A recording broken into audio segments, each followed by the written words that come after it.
Namigay ng tulong puhunan para sa bigas ang bayan ng 91st IB at LGU San Luis na nagkakahalaga ng 50,000 pesos sa samahan ng magsasaka ng Sitio Kamalatan o SMSC, isang people's organization sa bayan ng San Luis, Aurora. Ayon kay 91st IB Commander Lieutenant Colonel Julito Directo Jr., allocate ng pondo para matulungan kayo, no? Pagbalik namin yung 50,000 ngayon, kung bigasang rice yung project nyo, sana pagbalik namin 100,000 na yan, 150 and so on hanggang maging milyonaryo na kayo, ha?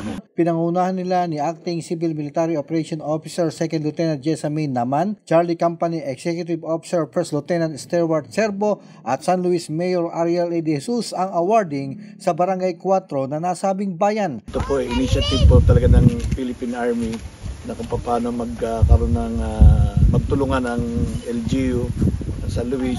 Ang Bigasang Bayan Project daw ay sa tulong ng 91st IB kung saan pinasalamatan nito ang inisyatibo ng mga sundalo upang matulungan ang mga asosasyon sa nasabing bayan. Umaasa din ang alkalde na mapapatakbo ng grupo ang kanilang negosyo ng mahusay. Sana, sabi nga ni Sir, talagang mapalago niyo yan kahit talaga lahat naman ng negosyo nag-umpisa sa maliit, pero pag magaling pong umawak ang mamahala po niyan, lalaki din po yan. Todo naman ang pasasalamat ni SMSC President Ka Angel sa patuloy na tulong mula sa 91st IB at LGU San Luis. Malaking tulong po ito sa aming samahan at amasa po kayo na ito ay aming palalaguin.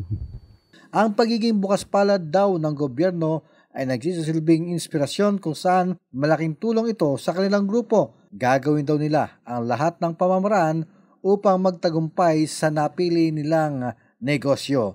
Ito ang inyong naging tagapaghatid balita, Jason De Asis para sa RTV News Desk.